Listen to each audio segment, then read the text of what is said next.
The signs were all set up near the front entrance, and I'd spent most of the last couple of days making them perfect. Now came the tricky part, climbing the stairs into the master bedroom. I quickly stripped the bed and moved the mattress off the queen. I took the bed out of the master bedroom, down the hallway, out the front door, and onto the lawn next to the street. Then I went back inside, threw the slats and bedclothes downstairs, followed them outside, and added them to the pile next to the mattress. After another trip upstairs, I took apart the side rails and quickly brought them outside. Looking at my watch, I saw it was 4, time was of the essence, I needed to finish by 5. Reassembling the bed took until 4:35. Next up was the kitchen table, which was light enough for me to handle alone. I angled it sideways through the door and placed it beside the bed in the yard. The last item was the 6x8 throw rug in the living room. After rolling it up, I joined it with the other items in the yard, erected the signs, and proudly observed the time for 55, just 10 minutes until my wife's return, stepping into the middle. I stepped into the middle of the street and surveyed my handiwork. It was a sight to behold, almost bringing a tear to my eye. Our marriage bed, the kitchen table, and the throw rug, 3 places I knew had been used by my wife and her lover repeatedly over the past 6 months. The signs were perfectly placed and out of reach, completing the scene. I approached each piece of furniture and read aloud the large sign in front of each. I surveyed the scene, and it was a sight to behold, almost bringing a tear to my eye. My wife and her lover had used 3 places in our house repeatedly over the past 6 months, the marriage bed, the kitchen table, and the throw rug. The signs were perfectly placed and out of reach, and they completed the scene.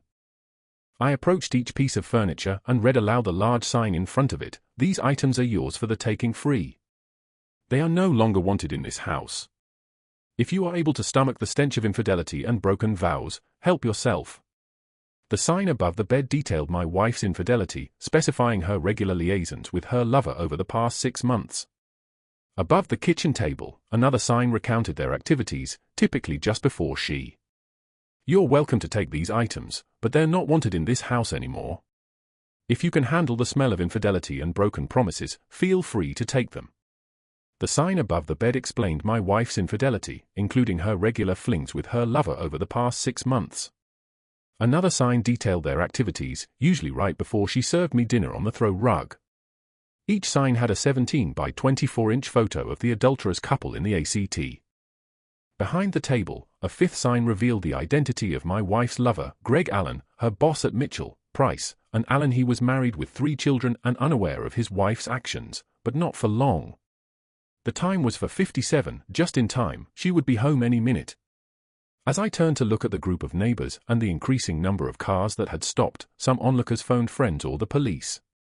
I casually acknowledged the group and went back into the house, closing the door behind me at exactly 5:00 p.m. My wife's car rounded the corner and saw the commotion near our house. She slowed down and looked at the scene on our lawn. I imagined her focusing on the furniture and signs, especially the large photos of her and Greg Allen doing their thing. Their expressions were captured in moments of lust and. My wife's car was driving around the corner when she saw the crowd near our house. She slowed down and looked at the scene on our lawn. I imagined her looking at the furniture and signs, especially the big photos of her and Greg Allen doing something wrong. They looked like they were having fun, even with her car window between us. There were about 40 or 50 people watching. I could hear her crying, "No, oh God, no." Finally, she looked from the signs to the front window of our house, where she saw me standing. We looked at each other. She looked really sad, and her face looked pale. Tears were streaming down her cheeks. I was captivated right away. Sherry wasn't conventionally beautiful, but she had an irresistible charm. She was 5 feet 2 inches, with striking blue eyes and shoulder-length blonde hair. She had a petite yet perfectly proportioned figure that enchanted me from that moment. I was smitten, and I never doubted my ability to win her heart. Even with the car window between us, amidst the crowd of 40 or 50 onlookers, I still heard her desperate cry, "No, oh God, no." Finally, her gaze shifted from the signs to the front window of our house, where she spotted me standing. We locked eyes. She appeared devastated, her complexion drained, and tears streamed down her cheeks. It seemed as if she was questioning me, mirroring my own bewilderment. I observed her for a moment before turning away and drawing the curtain shut. Perhaps now is the time to recount how my wife, Sherry, and I ended up in this tragic situation. My name is Jack Meyer. I met Sherry during our junior year of college, introduced by a mutual friend. I was instantly captivated by Sherry. She wasn't conventionally beautiful, but she had an irresistible charm. She was 5 feet 2 inches, had striking blue eyes, and shoulder-length blonde hair. She had a petite yet perfectly proportioned figure that enchanted me from that moment. I was smitten, and I never doubted my ability to win her heart. I was immediately captivated by Sherry. She wasn't conventionally beautiful, but she had an irresistible charm. Standing at 5 feet 2 inches with striking blue eyes and shoulder-length blonde hair, she had a petite yet perfectly proportioned figure that enchanted me from that moment. I was smitten, and I began dating her. We quickly became inseparable within a month. We shared our first closeness moment, an experience unlike any other. I was consumed by my love for Sherry. I was unable to get enough of her. Though we were not virgins, our passion for each other was all-consuming. Every moment together was blissful, and every touch was electric. Our love was. We got together pretty quickly and were inseparable within a month. We had our first close-up moment, which was totally different from anything we'd ever experienced. I was obsessed with Shia, and I couldn't get enough of her. Even though we weren't virgins, our passion for each other was all-consuming. Every moment together was blissful, and every touch was electric. Our love deepened over the years. After graduating, we got married and settled into our first home, a condo in Van. Sherry got a job in real estate, and I found work in electronic manufacturing. We built a life together that I think was perfect for the next 13 years. We shared an idyllic existence, first in our condo and later in our dream home. As our finances improved, we welcomed our children Shelby, now 8, and Ryan, now 6, whom we adored beyond measure. Our family was our world, so what went wrong? I wish I had the answers. I wish I had noticed the subtle signs indicating something was off, but I was oblivious, living in a bubble of love and trust. It took an unexpected. As our finances improved, we welcomed our children, Shelby, now 8, and Ryan, now 6, whom we adored more than anything. Our family was our world, so what went wrong? I wish I had the answers. I wish I had noticed the subtle signs indicating something was wrong, but I was oblivious, living in a bubble of love and trust. It took an unexpected event to uncover the truth. It was a Thursday when I received a call from the school nurse just before noon, informing me of Shelby's illness. In the midst of a staff meeting, I asked the nurse to contact my wife. Despite attempts to reach her at her office and on her cell, she was unreachable. Rewind to Thursday, right in the middle of a staff meeting, when I got a call from the school nurse about Shelby's illness. I asked the nurse to reach out to my wife, but she was MIA. The nurse called me, knowing how serious this was, and I apologized to my staff. I hightailed it to Shelby's school to get her. When I got home, I was shocked to see an unfamiliar car parked in my spot. My throat tightened, and my stomach churned. No way! I told myself that my wife, the woman I love more than anything, couldn't be having an affair, but why was there a strange car in the garage with the door closed? Something was off, and I needed answers. I couldn't risk exposing my daughter to all this uncertainty. I told Shelby to stay in the car for a bit and explained that I told myself that my wife, the woman I love more than anything, couldn't be cheating on me. But then I saw a strange car in the garage with the door closed, and I felt like something was off. I couldn't keep my daughter in the dark about this. I told Shelby to wait in the car, and I explained that the exterminator was spraying for bugs, and the fumes might make her feel sick. It was the first time I'd ever lied to her. Shelby said she was tired and wanted to go inside, but I told her not to worry. I said I'd check first and would pick her up later. Shelby asked me what was going on, and I told her everything was fine. I told her the smell was probably just the bugs, and I'd be back in a couple of hours. I didn't mention what I'd seen, just asked my mom to watch Shelby until I got home. I was tempted to go home and confront the cheating couple, but I realized I needed more than a mirror. I told my mom to take care of Shelby until I got home from work, but I really wanted to go back and confront the cheating couple. I wanted revenge. As I drove back to my office, I started making plans to ruin my wife and her boss. I definitely wanted to get back at my wife and her boss. The electronics firm I worked for had multiple divisions. I was a senior engineer in the medical equipment division, and we shared a large complex with another division that specialized in commercial. I was itching for a confrontation, so I drove back to my office, ready to get my revenge. I started planning ways to ruin my wife and her boss. The electronics firm I worked for had a bunch of divisions. I was a senior engineer in the medical equipment division, and we shared a big complex with another division that made security equipment. When I got to my office, I told Ed to make sure I wasn't disturbed for the rest of the afternoon. Then, I called my counterpart in the security division, Dan Taylor. He's a great engineer and a longtime friend.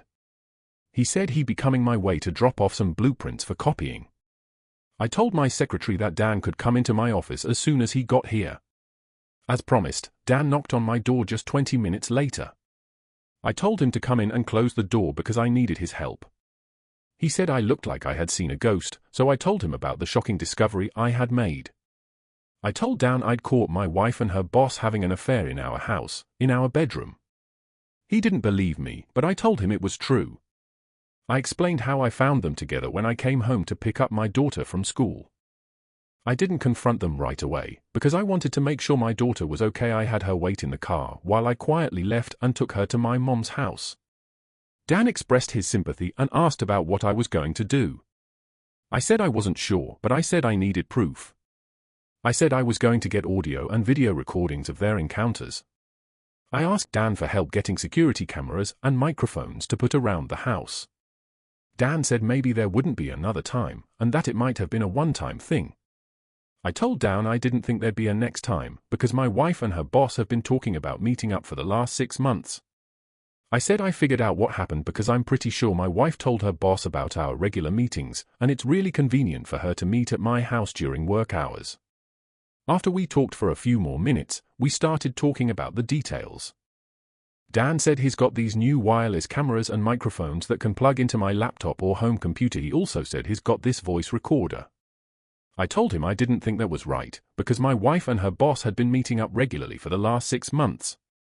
I said I figured out why he was asking, and that it was because my empty house was a good place for them to meet, and it was convenient for me to be there during work hours. After we talked for a few more minutes, we started talking about the details. Dan said he had a new beta line of wireless miniature cameras and microphones that could work with my laptop or home computer. He also had a small voice-activated recorder that I could put under Shia's car seat to record any conversations she might have while driving. It would only record her side of the conversation, but it was better than nothing. I thanked him and said I'd get everything from his office the next day. Coming home that evening was the hardest thing I'd ever done. I wasn't sure if I could face my wife and pretend nothing had happened. I decided the best thing to do was to make Shia believe I wasn't feeling well, which I found out that when I picked Shelby up from my mom's, Sherry was making dinner in the kitchen. When she saw Shelby with me, she freaked out. I asked Sherry where she'd been and why she hadn't told me about Shelby's illness. I told her I got a message from the school nurse on the answering machine. She said she must have accidentally turned off her phone while showing houses. I was right. When I got home, Sherry was making dinner. When she saw Shelby, she freaked out. I asked her where she'd been and why she hadn't told me about Shelby's illness. I told her about the message from the school nurse. She said she must have turned off her phone while showing houses and had been busy all day. I thought she was probably busy with her affair with her boss instead of taking care of our daughter. But she hugged Shelby and said sorry before helping her to bed. He said that even though my wife has flaws, she does love our kids, and it seems like I'm the problem to her happiness. Then Sherry went back to the kitchen to make soup for Shelby and finish up. I was busy all day, and I couldn't help but think cynically that she was probably preoccupied with her affair with her boss instead of taking care of our daughter. Still, Sherry hugged Shelby and apologized before helping her to bed. I acknowledged that, despite her flaws, my wife did love our kids, and it seemed I was the obstacle to her happiness. Sherry then returned to the kitchen to prepare soup for Shelby and finish dinner for the rest of us. I felt unwell myself, so I told Sherry I would sleep in the guest room that night, just in case I was contagious. She knew I felt clammy and looked pale. I acknowledged the irony of feeling unwell after discovering my wife's affair, but I didn't respond. I headed upstairs, initially dreading entering the master suite, but needing my grooming supplies, toothbrush, and work attire. I told Sherry I was going to sleep in the guest room that night, just in case I was contagious. She knew I felt clammy and looked pale. I acknowledged the irony of feeling unwell after discovering my wife's affair, but I didn't say anything. I went upstairs, needing my grooming supplies, toothbrush, and work attire for the next day. I forced myself into the room. A window was open, and the scent of lovemaking had dissipated. The bed was neatly made. She must have changed the sheets. It pained me to look at it. All I could envision was her boss having lovemaking with her, whispering sweet nothings about belonging to him alone forever. Anger surged within me, but I suppressed it. I needed to remain composed until I could unleash havoc upon them. I got up the next day and went into the room. The window was open, and there was no sign of the kids or their mom. The bed was made, and the sheets were clean. I couldn't stop thinking about how her boss must have been making out with her. I felt so angry, but I stopped myself from going crazy. I needed to stay calm so I could get even with them both. I got my stuff and went to the guest bedroom. I closed the door and took off my clothes, getting into bed. My body felt stiff. I wanted to cry, but I stopped myself. I had to do something, and I couldn't let my feelings get in the way. For hours, I lay there, not sleeping.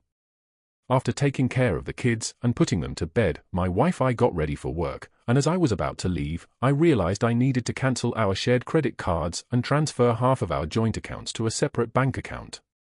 I went to the guest bedroom, shut the door, and stripped down to my underwear. I got into bed, and my body felt stiff. I wanted to cry, but I stopped myself. I had a mission to accomplish, and I couldn't let emotions get in the way. For hours, I lay in the dark, not sleeping. After taking care of the kids and putting them to bed, my wife came into the room. I pretended to be asleep. She pressed her palm against my forehead, then left the room, shutting the door behind her.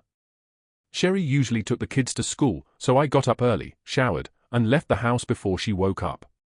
It probably seemed weird to her, but I could just say that I needed to make up for lost time from yesterday, when I felt sick. To be honest, I didn't really care about her. I just wanted to be free. I thought our marriage was based on loyalty, honesty, and commitment, but I was wrong. I got to work before the rest of the staff. I made a pot of coffee and started planning. I realized I needed to cancel our shared credit cards and move half of our joint accounts to a different bank. I had this opinion, and I thought that it was a really happy marriage based on loyalty, honesty, and commitment. But I was so wrong. When I got to work, I made a pot of coffee and started thinking about what I was going to do. I realized that I needed to cancel our shared credit cards, move half of our joint accounts to a different bank under my name, change my will, life insurance, and for 401k beneficiaries to only Shelby and Ryan. It felt so easy to end the last 13 years of my life. It should have been harder, you know? Deep down, I thought it would be more difficult at some point. I also knew that I needed a good divorce attorney to protect me from Sherry trying to take advantage of me. Being in a no, I changed my will, life insurance, and for 401k beneficiaries to name Shelby and Ryan as the beneficiaries instead of Sherry. It felt like a simple task to undo the last 13 years of my life. But deep down, I knew it should have been more challenging. I suspected it would get harder eventually. I also understood the importance of getting a good divorce attorney to protect me from Sherry using my infidelity against me. A no-fault divorce wouldn't change the financial settlement much, but it might help me keep custody of my kids. Sherry had shown that I wasn't important in her life, but she was a good mom, and I didn't want to take that away from her. I just wanted joint custody to make sure I was a big part of my kids' lives. Their lives. I fought to suppress thoughts of our life and the humiliation of overhearing my wife praise her lover's superiority to me in every aspect. If I allowed myself to dwell on it now, I'd begin to doubt myself, which I couldn't afford at the moment. That reckoning would come later, and when it did, it would likely devastate me. I made a list of everything I needed to do. Then I called Down's office. He said everything would be ready by noon and offered to help me install and use the equipment. As I was trying to clear some paperwork off my desk, I saw Sherry's call on my cell phone. Even though she usually sounds nice, her voice only made me more angry this time. Sherry was worried about me. She said she hadn't been able to check on me before I left that morning. I told her I needed to clear my head. She suggested an idea to make me feel better that evening, but I couldn't help but feel resentful and deceived by her lies. However, I kept my response neutral, indicating that we would see. Sherry commented on my apparent lack of interest, to which I told her I was just trying to clear my head, and she suggested something to make me feel better. But actually, I felt resentful and deceived by her lies. I just said, "I'm fine," and she said I was preoccupied, not uninterested. We agreed to meet at home by 6 o'clock, and she said she'd be in the office all day if I needed to reach her. I called Dan, and he confirmed everything was ready. He said to meet him at the loading dock entrance. We loaded all the equipment into Dan's van, and with both of us working on the installation, we had it all set up and tested by 3:30. We installed the software on my home office PC and configured a secure folder to collect and store everything captured by the cameras and microphones. We strategically placed bugs in the living room, kitchen, guest bedroom, and notably the master suite, ensuring the latter had 4 cameras to capture nearly every activity. As an additional measure, we installed a camera and microphone. We set up the system in the master bathroom, too, in case the couple decided to shower together after their encounter. The system was motion-activated, with the cameras triggering the microphones. I was prepared that night, which was exceptionally challenging for me. After dinner, and once the kids were asleep, I followed my wife to our bedroom. I turned away from her and pretended to fall asleep. Sherry noticed the change. In our usual routine, she asked if everything was all right, and I told her I was worried about whether I was enough for her. She told me I was more than enough and that she couldn't bear anything happening to me. She said I was her perfect lover. Despite her reassurances, I remained distant and brushed off her concern, saying that nothing was bothering me. I fainted. We were doing our usual thing, and I asked if everything was okay. I said I was nervous about something, and she told me I was all she needed and that she didn't want anything to happen to me. She said I was her perfect lover. Even though she said that, I was still distant and ignored her. I said I wasn't bothered by anything. I was so tired that I fell asleep. Later, I heard Sherry crying softly. I didn't feel sorry for her, but I thought about whether her tears were because she felt ashamed of what she did or because I was treating her badly again. I got up before her and used the chance to put the voice recorder under the seat of her car. Also looked at the video and audio recordings from the equipment we had set up. I was exhausted, so I tried to sleep later. I heard Sherry softly crying. I felt no sympathy for her, but I wondered if her tears came from shame for her actions or from feeling mistreated by me again. I got up before her and took the chance to put the voice recorder under the seat of her car. I also looked at the video and audio recordings from the equipment we had set up. I confirmed that everything from the night before was captured clearly, even in the dim nighttime conditions of our bedroom. At first, Sherry was a bit curt, mentioning that I had said some hurtful things the night before. Then, she gave me a quick kiss on the cheek, and her demeanor shifted to cheerful. Perhaps it was due to her afternoon plans with her boss. I poured her a cup of coffee and I told her I'd be in my office all day, and she said she had to show a bunch of houses that afternoon. She was feeling good about making a big sale, but she promised she'd be able to pick up Shelby and Ryan after school. I went to the garage door, and Sherry reminded me that I forgot to say I love you. She said it was really important for her to hear it. She said it was important for her to hear those words from me every morning. I apologized, explaining that there was a lot on my mind, but Sherry insisted that it was important for her to hear those words. I promised not to forget in the future, and with that, I left. Yeah, I'll tell some girl how much I love her if and when I ever find another girl I can trust enough to fall in love with. The intel Sherry provided about showing homes all. I told Sherry every morning that I was sorry, and I said I'd do it again. I told her that I really wanted to hear it from her. I promised not to forget, and then I left. I'll tell some girl how much I love her if and when I ever find another girl I can trust enough to fall in love with. Afternoon led me to think she'd probably be with her true love. I hoped so. I was tired of games, and I wanted this ordeal done. I spent the morning working in my office, but I kept glancing at my watch. Finally, at noon, I told my secretary I'd be gone for a few hours and put my plan in motion. I borrowed a company van and parked across from my house, waiting to see what happened. It wasn't until nearly 1 I spent the morning working in my office, but kept glancing at my watch. Finally, at noon, I told my secretary I'd be gone for a few hours and put my plan in motion. I borrowed a company van and parked across from my house, waiting to see what happened. It wasn't until nearly 1 o'clock that I saw her car arrive, open the garage door, and park in her usual spot. When she entered the house without closing the garage, I figured she was either leaving again or expecting someone. 10 minutes later, I realized she was expecting someone, as the same car from the day I caught them pulled into the garage, taking my place just as he had taken my. When I saw Shia's car arrive, I opened the garage door and parked in her usual spot. She entered the house without closing the garage, so I figured she was either leaving again or expecting someone. 10 minutes later, I realized she was expecting someone when the same car from the day I caught them pulled into the garage, taking my place. I saw him get out of the car, and the garage door closed. I couldn't believe it. They had the nerve to meet in my house, in my bed, to carry out their affair. It just proved they thought they wouldn't get caught or didn't care. Well, they'd soon find out they were wrong. They were caught, and I'd make sure they both cared. With this final, I saw him get out of the car, and the garage door closed. I couldn't believe it. They had the nerve to meet in my house, in my bed, to carry out their affair. It just proved they thought they wouldn't get caught or didn't care. Well, they'd soon find out they were wrong. They were caught, and I'd make sure they both cared. With this final proof of my wife's infidelity. Knowing I'd soon have all the visual proof I needed of their affair, I finally let the tears fall. For 13 years, I was convinced my loving wife would never cheat on me, just as I'd never cheat on her.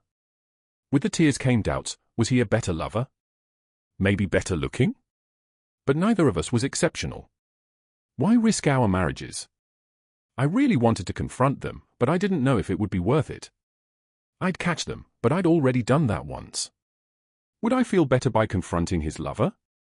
Yes, but I'd probably end up in jail. Neither of them was worth it. My only worry was how this would affect my kids and his. I was prepared to confront him just as he had confronted me. By 2:3:00. They must have finished, as the garage door opened and he left 15 minutes later. My wife did the same, closing the garage door behind her. I knew she'd return home with the kids by 3:30, so I quickly parked in the garage and made my way to my home office.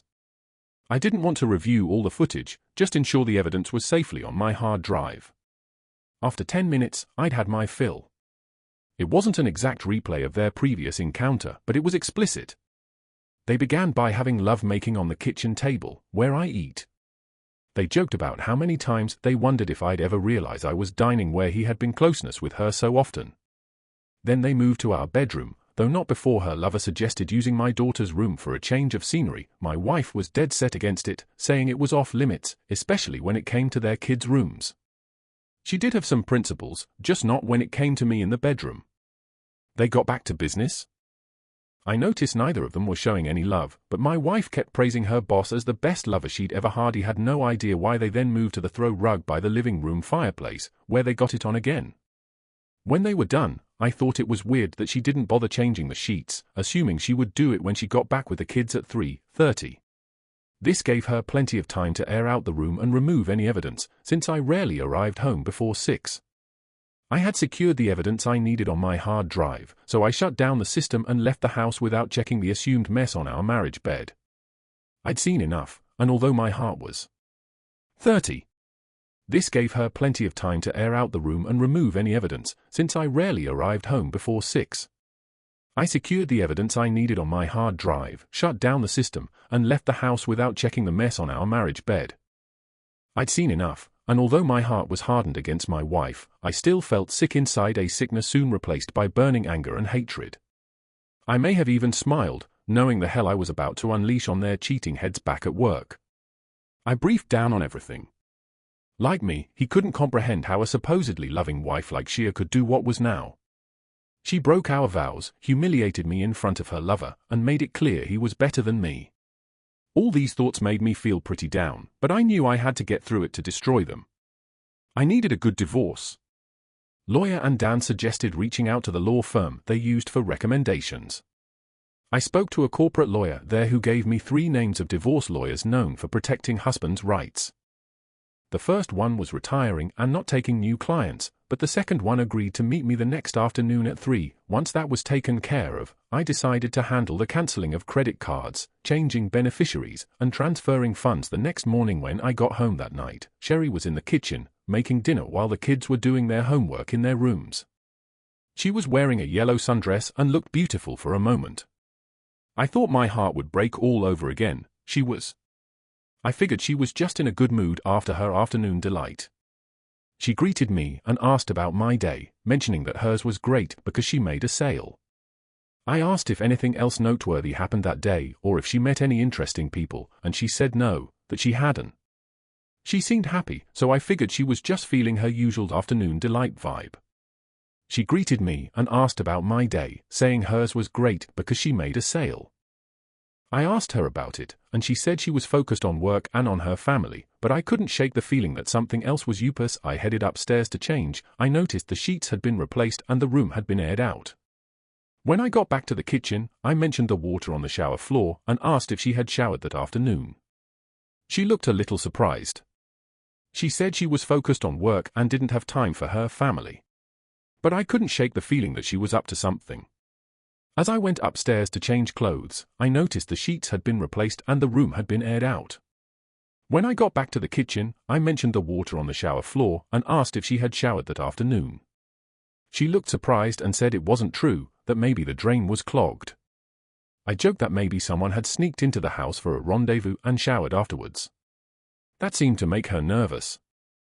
She tried to laugh it off, but she was clearly bothered. During dinner, we didn't say much. I surprised Sherry by switching seats with her, and she asked me about it. I explained that I just wanted to mix things up. I said I wanted a change of scenery, and she looked confused and ate little, mostly moving food around on her plate. The kids talked about their day, but Sherry and I mostly listened, making comments every now and then. After we all helped clean the dishes, I went back to my office to work on my project. I reviewed footage from that day and selected suitable stills to turn. She seemed interested in a change of scenery. She ate little, mainly moving food around on her plate during dinner. The kids talked about their day, but Sherry and I mostly listened, making occasional comments. After we all helped clean the dishes, I went back to my office to work on my project. I reviewed footage from that day and selected suitable stills to turn into photographs, which I downloaded to a photo file for printing. Next, I carefully crafted wording for the signs I would create with the photographs. All that remained was to visit my lawyer to initiate the divorce, get my finances in order, and await the next visit from my wife and her lover. When I finally went to bed that night, Sherry was already asleep, or at least I downloaded the photos to a file to print. Then, I thought about what I would write on the signs with the photos. I still had to visit my lawyer to start the divorce, get my finances in order, and wait for my wife and her lover. When I finally went to bed that night, Sherry was already asleep, or at least pretending to be. I was pretty sure my actions that evening had made her think about something. But that didn't matter. There was nothing she could say or do to change my mind about divorcing her for her infidelity. There was a small silver lining, though. I think I made her a little uneasy. Today was Tuesday, and she had mentioned I was pretty sure I'd made it clear that I was going to get a divorce. There was nothing she could do or say to change my mind about the affair. I think I'd made her a little uneasy, though. It was Tuesday, and she'd mentioned that she was going to make another sale on Thursday. I took that as a sign that she and her lover would be meeting on that day. I'd bring them down the following morning. I rose early again, showered, and left before she woke up. I had a lot to accomplish and wanted to allocate as much time as possible to get it done. My lawyer appointment wasn't until 3. I had plenty of time to handle all the financial matters first. I visited HR, where I changed the beneficiary on my life insurance and 401k from Shia to Shelby and Ryan. The woman assisting me gave me some odd looks, but I didn't feel obligated to explain my actions to her or anyone else. Next, I cancelled all our joint credit cards and obtained new ones in my name alone. Then, I went to the bank, where it transferred half of the funds from our joint checking and savings accounts to another bank in my name. I knew I needed to address our home, but I assumed the courts would let Sherry stay with the kids, so I put off taking action on that until I talked to my lawyer. At 3 p.m., I met with my lawyer. He seemed pretty reasonable, but he warned me that, since we were in a no-fault state, Sherry would probably get custody of Shelby and Ryan, and I'd lose the house and half of everything else to my wife, even with proof of her cheating. I told him how I wanted the petition written, and when he doubted my chances of taking almost everything from her, I told him I was sure I could persuade her to. I told him I'd do whatever, and he reluctantly agreed. He promised to have everything ready for her on Friday morning. I also asked him to write papers against her boss and her company for breaking up my marriage on purpose. He'd have those ready by Friday morning, too. When I got home that night, I was ready. I was pretty calm with Shea. I'd reached my limit and just wanted it to be over so I could move on. I knew there'd be more pain and heartache, but I knew there was no going back. But I'd finally be sharing the pain and suffering with my unfaithful wife and her awful lover. After a quiet dinner with hardly any talking, I went to my study. I printed the photos of the lovers I wanted to use and made the signs. I also found time to write a letter to Greg Allen's wife, including prints of the large photos I planned to use on the posters. I'd also inform her that I had plenty of video evidence to provide her in case she decided to divorce her husband. As I was divorcing mine shortly after 11, I went to our bedroom to make sure Shea was asleep, then went to her car, got the voice-activated recorder from under her seat, rewound it, and listened to it. I heard part of a conversation that sounded like it was with Greg. The caller said they were grateful for their time together that afternoon and mentioned missing Greg after they were together. They talked about the idea of spending a whole week together and making up a story. I checked that Shea was asleep, then went to her car, got the voice recorder from under her seat, rewound it, and listened. I heard one side of a combo that sounded like it was with Greg. The caller said they were grateful for their time together that afternoon and said they missed Greg. They talked about spending a whole week together and making up a story about a real estate convention they had to go to. The caller said they had to give Jack some attention to keep him happy, but they wanted to be with Greg. They made plans for Thursday afternoon and ended the call. I was shocked when I found out that her words didn't sting as much as they had in the past. Maybe there was still hope for me after all. She didn't know how soon she would be with him forever. I found out about a real estate convention they've got to go to. The caller said they have to give Jack some attention every now and then to keep him happy, but they want to be with Greg all the time. They confirmed their plans for Thursday afternoon and ended the call. I figured out that her words didn't sting as much as they used to. Maybe there was still hope for me after all. She didn't know that I was just one day away from ruining their comfortable lives, and that made me feel pretty good. I switched out the tape with a fresh one and put the recorder back under her seat, hoping it would capture evidence of her sadness the next day when her world fell apart. I didn't sleep a wink that night, not because I was heartbroken. I had already gone through that. I was just really excited about the next day. I was so excited to see what would happen the next day. I was going to get my revenge. I swapped out the tape with a fresh one and put the recorder under her seat. I was hoping it would capture evidence of her anguish the next day when her world crumbled. I couldn't sleep at all that night, but it wasn't because I was heartbroken. I had already surpassed that. No, I couldn't sleep because I was so excited to see what would happen the next day. For the last time, I got up from bed while Shea continued to sleep. I stood and looked at the woman who had once been my love, the mother of my children, the woman I had imagined spending the rest of my days with. Tears welled in my eyes as I realized I had shared my bed with her for the final time. We would never again entwine our bodies in passion, never again would we cuddle or discuss our future. Our future was none. I was there, and as I turned away from her and left, I thought about whether she understood the cost of betraying me. She probably didn't, but she'd find out soon. After showering, I left the house, stopped for breakfast at a diner, and then went to work to tell my secretary I wouldn't be there that day. I called Dan and told him what was going to happen. He wished me luck and told me to be careful. Be careful and tell me how it's going. I stopped by my lawyer's office to make sure everything was ready for serving my wife and Greg Allen the next day. Then, I called my wife to pick up the kids from school. My mom wanted to have them for the long weekend since they didn't have school on Friday. So, I was planning to stop by the house around 3:45 to gather some belongings and transport the kids directly to Mom. She enthusiastically approved, even suggesting we spend Saturday in bed together in her most seductive tone.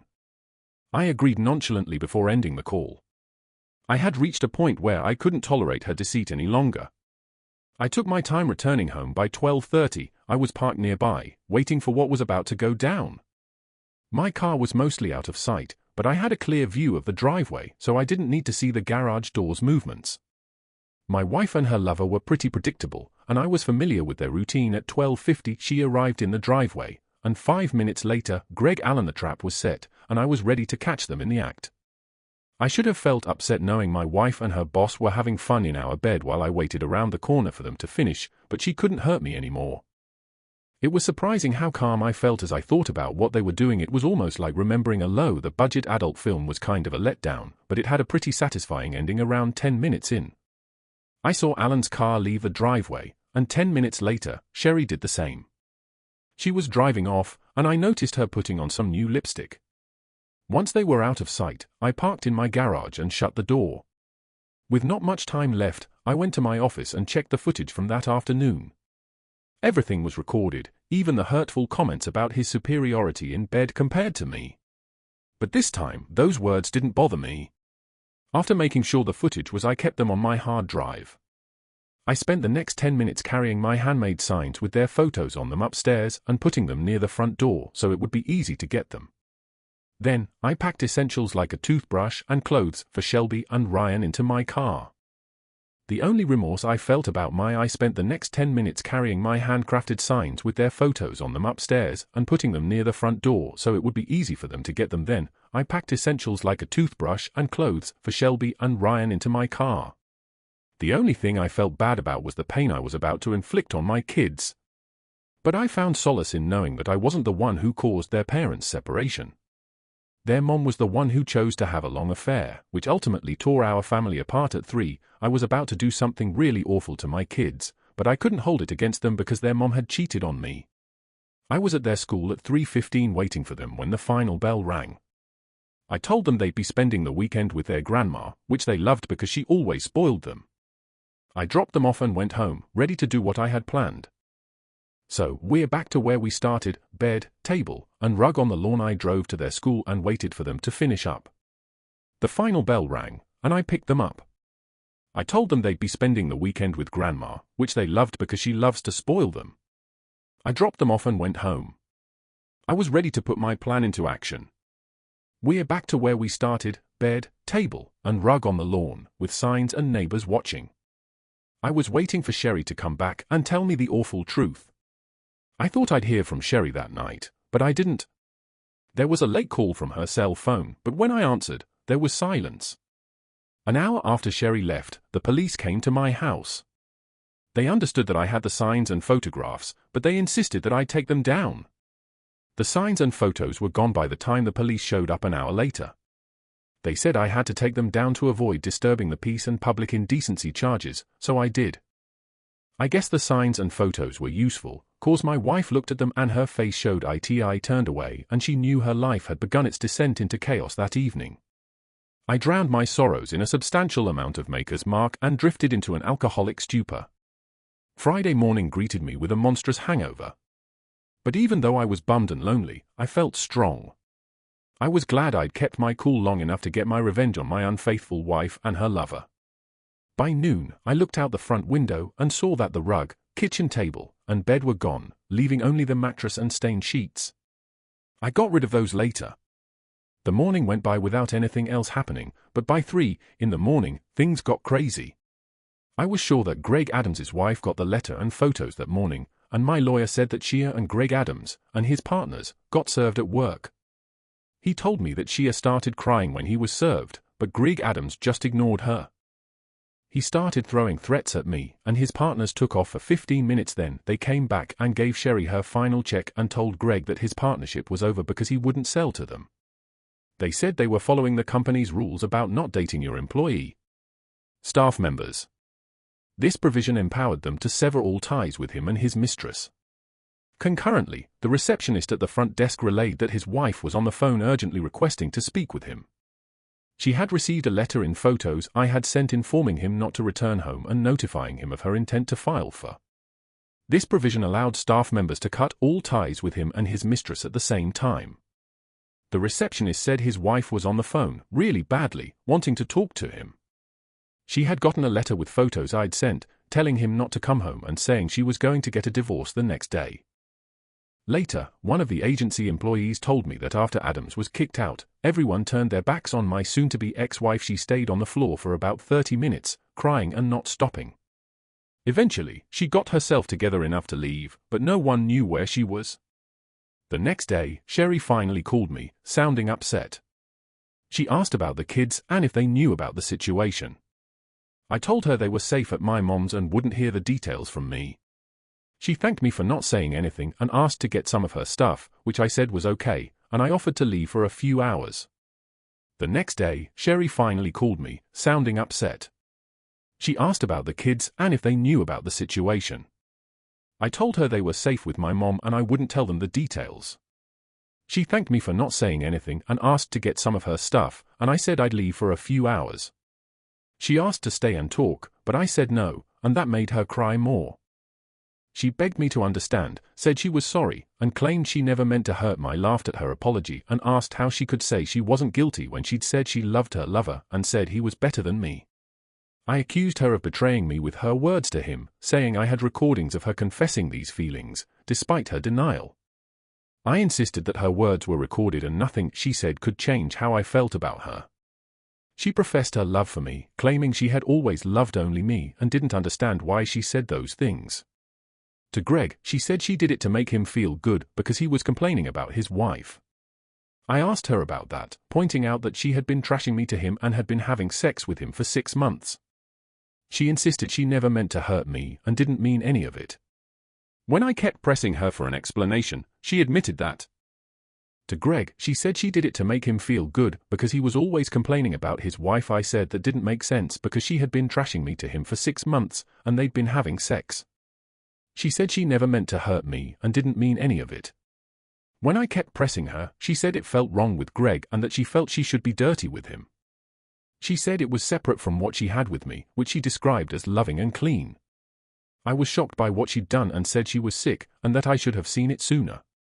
She begged for a chance to make it right, saying that she loved. She said that I was the only one she loved and belonged to, and she begged for my forgiveness.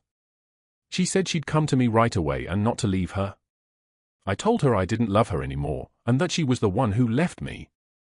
I said her actions with Greg over the past 6 months showed that she didn't love me, and I said I was disgusted. I was disgusted by her actions and eager for her to leave my life. I rejected any possibility of reconciliation, expressing my disdain for her after what she had done with Greg. I emphasized that any future interaction would only be for the sake of our children, whom she had also damaged. I explained that while I wanted to spare our children pain, I was done with her. But I was dead set on making sure she faced some consequences for her actions. I wanted her to feel the same pain she caused me and Greg's wife when she asked why I told Greg's wife about their affair. I told her what she and Greg did was unfair to me and our kids. I justified telling Greg's wife about their affair by talking about the harm it caused. I was planning on giving her a taste of her own medicine. I wanted her to feel the same pain she had caused me and Greg's wife when she questioned why I'd told Greg's wife about their affair. I told her that what she and Greg did was unfair to me and our kids. I explained that I'd told Greg's wife about the destruction of our family, the betrayal of our marriage vows, and the need for Greg's wife to know the truth. Sherry said she wanted to fight for our marriage and that she didn't want a divorce. I told her there was nothing left to fight for and that I'd rather die than stay married to her. I said she was delusional. Then she asked me to sign the divorce papers she gave me, saying that if I agreed to joint custody for our kids, I could stay in the house and get half of our stuff. But she said she'd share the videos of our affair if I didn't agree to her terms. I wasn't sure she was really going to do that, though. She said she could and would do it out of hatred for me, and that if I agreed to joint custody of the kids and half of our stuff, I could stay in the house. But I didn't think she was really willing to do that, so I told her I wasn't going to sign the divorce papers. She begged me to sign, but I wouldn't. She said she should sign them instead, and I said that was fine. Then she signed the papers. After a lot of back and forth, she admitted that she had been feeling pretty hateful towards me for some time, and that's why she did it. She begged me to sign the divorce papers, but I wasn't having it. I told her she should sign them instead.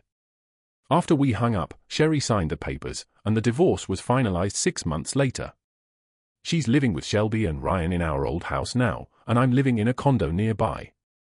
Even though we're divorced, we're still in the same school district so the kids don't have to deal with too much change at once. Shelby told us that her mom admitted that she messed up and that our marriage couldn't be fixed. We told the kids that we'd always be there for them. I'm not sure what Sherry told her parents and sister about the breakup, but they still talk to me. My mom saw that I didn't blame myself for the divorce. She thought that neither Sherry nor I could move past it. I got the audio recorder from Sherry's car one last time. It had a memorable conversation on it. She called Greg and thanked him for their time together. She said she was worried about my suspicions and suggested that they pause their affair for a while. When she got home, she saw signs and photographs that showed that I knew about her infidelity. This made her panic and realize the consequences. She called Greg in distress. I told him I knew about their affair and started crying. It's been over a year since we went through that, and I'm starting to get my life back together. I'm still not dating, and I probably won't for a while. The idea of going through what I just went through makes me nervous about getting into another serious relationship.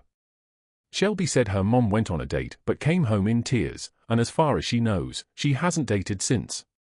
Sherry got a job as a receptionist in a retirement community, and she's put her real estate career on hold for now. I've never found out if she keeps in touch with Greg Allen, and honestly, I don't care. Greg Allen and his wife divorced, and he's been having a hard time finding work. I didn't share the videos of their close encounters with I'm not sorry for Greg. A lot of businesses don't want to hire someone with a reputation for seducing married women and causing marriages to dissolve. I blurred Shia's face in the videos, but I kept all the audio. I recently heard that Greg's ex. I'm not too keen on Greg, especially since I know a lot of businesses don't want to hire someone with a reputation for seducing married women and causing marriages to dissolve. I blurred Shia's face in the videos, but I kept the audio. I recently heard that Greg's ex-wife is dating a nice police officer, and it seems pretty serious. Speaking of Greg's former employer, to avoid negative publicity, they offered me a pretty good settlement to prevent a lawsuit, which I accepted. As far as I'm concerned, that chapter is closed for now. My focus is solely on my children and their future. Maybe one day my own future will take precedence.